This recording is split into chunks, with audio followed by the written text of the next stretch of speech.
আজ তোমাদের সাথে একটা সিক্রেট শেয়ার করি। এই যে প্রত্যেকটা স্মার্টফোন কোম্পানি এত স্মার্টফোন লঞ্চ করছে, তার মধ্যে প্রত্যেকটাই যে ভালো স্মার্টফোন এমনটা নয়। বেশ কিছু ভালো স্মার্টফোন রয়েছে, খারাপ স্মার্টফোন রয়েছে, আর অতি খারাপ স্মার্টফোন রয়েছে। আর সেইগুলো যদি তোমরা ভুল করেও কিনে ফেলো তাহলে পেছন পরে জ্বলবে। চলো আজকে সমস্ত সিক্রেট পয়েন্টগুলোই তোমাদের সাথে শেয়ার করছি। এই যে হাল ফিলে Realme 15 সিরিজ লঞ্চ করলো, সেটা কি আদৌ কেনার মতো রয়েছে? তো ওটার থেকেও বেটার অপশন আমি তোমাদের সাথে শেয়ার করবো। সো এই সমস্ত ভিডিও দেখার জন্য সাবস্ক্রাইব করে ঘন্টিটা বাজিয়ে রাখো। ঘন্টিটা ইম্পর্টেন্ট, না হলে সমস্ত ভুলভাল হয়ে যাবে, নোটিফিকেশন পাবে না। চলো প্রথমে Realme-কে দিয়েই শুরু করি। দেখো Realme যে 15 সিরিজ লঞ্চ করলো, Realme 15 এর দাম রাখলো প্রায় 26,000 রুপি, অফারে 24,000, আর তার প্রো ভার্সন সেটা 32,000 রুপি। এই প্রাইস পয়েন্টে তোমরা কিনেছো মানে পেছন জ্বলবে, কারণ Realme 15 এ দেওয়া হয়েছে MediaTek Dimensity 7300 প্লাস চিপসেট, যেটা একটা মিড বাজেট প্রসেসর, মোটামুটি 13 থেকে 15,000 রুপিতেই অ্যাভেলেবেল। তাহলে 1.5 গুণ টাকা দিয়ে Realme 15 ফোনটা কেন কিনবো, যেখানে ক্যামেরাতে কোনো এক্সপেকটেশন নেই, Realme 14 সিরিজের থেকে বেটার কোনো আপগ্রেড নেই। আর Realme 15 Pro এর কথায় যদি আসি, 30,000 রুপির প্রাইস প্যাকেটে, সেখানে কোনো রকম টেলিফটো সেন্সর নেই, Qualcomm Snapdragon 7 Gen 4 প্রসেসর, সেটাও যে এক্সপেকটেশনের থেকে বেটার পারফরমেন্স দেবে এমনটা না। এর থেকে Realme স্মার্টফোন কিনতে চাইলেই তোমরা Realme GT60, Realme GT7 series এইগুলো নিতে পারো, যেখানে ভালো পারফরমেন্স তো পাবেই, তার সঙ্গে সঙ্গে Realme UI-টাও যথেষ্ট অপটিমাইজ পাবে। আর Realme স্মার্টফোন আজকের দিন আরও এক জায়গায় রেকমেন্ড করতে প্রবলেম হচ্ছে, Realme এত প্রি ইনস্টলড অ্যাপ্লিকেশন, ব্লোটওয়্যার দিচ্ছে, হট অ্যাপস, হট গেমস দিচ্ছে, আর তার মধ্যে নোংরা অ্যাপ্লিকেশনের নোটিফিকেশন আসছে, রেকমেন্ডেশন আসছে। সো এইগুলো কিন্তু তোমাকে যথেষ্ট প্রবলেমে ফেলবে। আমরা 15,000 রুপির নিচে এই ধরনের কম্প্রোমাইজ করতে পারি, কিন্তু 25 থেকে 35,000-এর প্যাকেটে যখন যাচ্ছি, তখন আমরা প্রিমিয়াম এক্সপিরিয়েন্স অবশ্যই ডিজার্ভ করি। সো এবার তোমাদের ব্যাপার, বেস্ট অফ লাক। এরপরে বেশ কিছু নতুন স্মার্টফোন কোম্পানি আছে যারা দুমদাম স্মার্টফোন আসছে, লঞ্চ করছে, তারপরে সার্ভিসের কোনো পাত্তা নেই, কিছু নেই। এই সমস্ত কোম্পানিগুলো থেকে একটু দূরে থাকা ভালো। যেমন ইন্ডিয়াতে রিসেন্টলি লঞ্চ করেছে AI প্লাস, AI নোভা, এই সমস্ত স্মার্টফোন কোম্পানিগুলো আসছেই লোক ঠকানোর জন্য। যেমন অ্যালকাটেলও রয়েছে এই লিস্টে, এসার স্মার্টফোন লঞ্চ করেছে।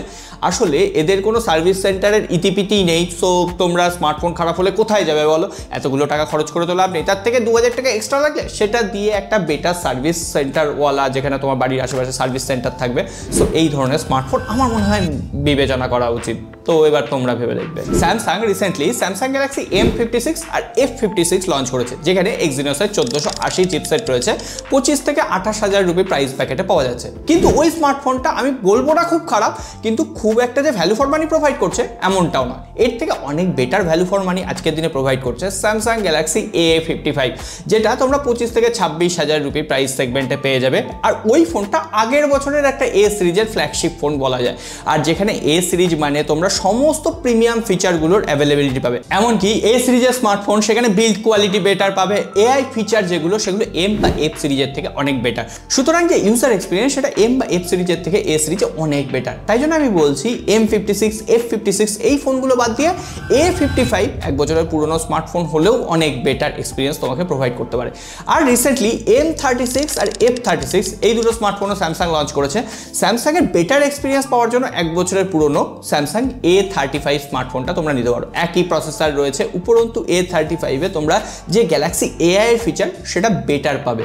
সুতরাং আমার মতে তো এটাই বলে। এবার তোমরা বলো যে পুরনো এক বছরের স্মার্টফোন কিনবে, নাকি নতুন যে স্মার্টফোনটা লঞ্চ হলো একটু কম্প্রোমাইজ দিয়ে সেটা কিনতে চাইবে? এরপর যে স্মার্টফোনটা তোমরা কিনলেই ঠকবে সেটা হচ্ছে নাথিং ফোন 3। প্রথমেই বলে দিই, ফোনটা এতটাও খারাপ নয়, কিন্তু ফোনটা ওভার প্রাইস। 80,000 টাকা দাম, 80,000 রুপি। তো সেক্ষেত্রে Qualcomm Snapdragon 8s Gen 3 একেবারেই চলনসই নয়। Qualcomm Snapdragon 8 Elite দিত, তার উপরে USB যেটা রয়েছে সেটাও USB 2.0।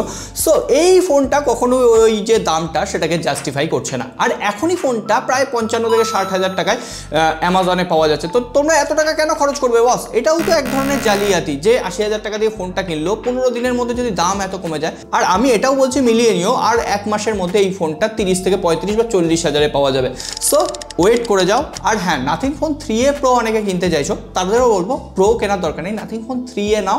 সব থেকে better value for money device. ক্যামেরায় খুব একটা আকাশ পাতাল তফাৎ রয়েছে এমন নয়। অলরেডি এই সমস্ত স্মার্টফোনগুলো আমরা আমাদের চ্যানেলে কভার করে রেখেছি, তোমরা আর একটু বেটার জানার জন্য ওই সমস্ত ভিডিওগুলো দেখে নিতে পারো। আর সাবস্ক্রাইব করে ঘন্টিটা এখনো বাজাওনি, দেখো আর কতবার বলবো, এই ফাঁকে একবার বাজিয়ে দাও, দিয়ে চলো পরবর্তীগুলো দেখে নিই। এরপরে দেখছি অনেকেই কমেন্ট করছো OnePlus Nord CE4 Lite, OnePlus Nord 4 এই সমস্ত ফোনগুলো কেনার কি যায়? আমি বলবো না, এই ফোনগুলোও আর আজকের দিনে অতটা ভ্যালু ফর মানি অফার করছে না, কারণ already OnePlus Nord 5 series launch করে গেছে, CE5 চলে এসেছে, আর পরবর্তীতে হয়তো CE5 Liteও লঞ্চ করবে। তো সেক্ষেত্রে OnePlus Nord 5 সিরিজ যেহেতু অ্যাগ্রেসিভ প্রাইস পয়েন্টে লঞ্চ হয়েছে, ওটা যথেষ্ট ভ্যালু ফর মানি নিতে পারো।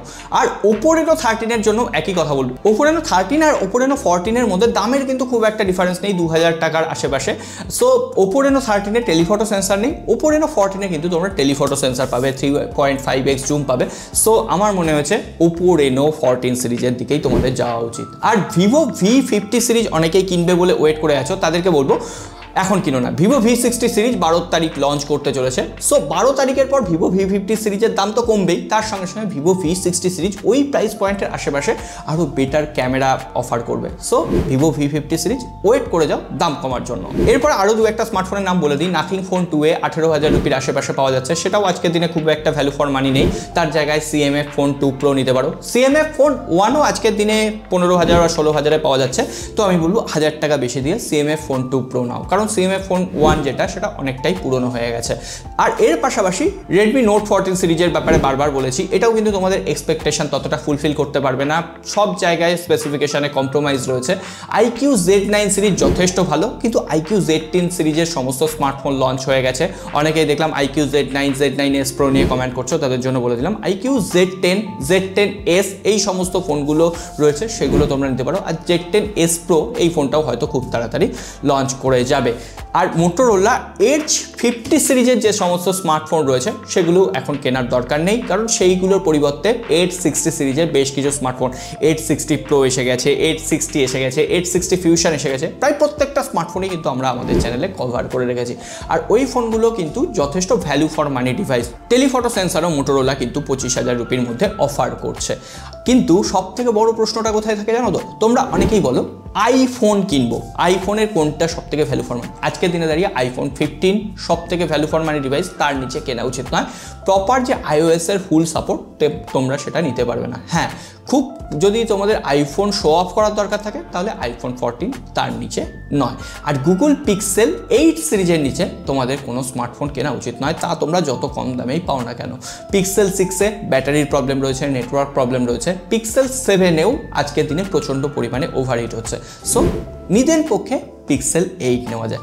মোটামুটি আমি একটা লিস্ট সামনে রেখে তোমাদের সাথে শেয়ার করে দিলাম, যাতে তোমরা কোনো রকম ভুলভাল ডিসিশন নিয়ে না নাও। কিন্তু তোমাদের একটা ডিসিশন ঠিক আছে জানো তো, এই ভিডিওটা লাইক করে দিয়েছো, এই ডিসিশনটা সঠিক। সাবস্ক্রাইব আর ঘন্টিটা বাজিয়ে দেওয়া, এটাও সঠিক ডিসিশন। আর এই ধরনের সঠিক ভিডিও পাওয়ার জন্য সবসময় সাথে থেকো, পাশে থেকো। দেখা হবে আগামী পর্বে।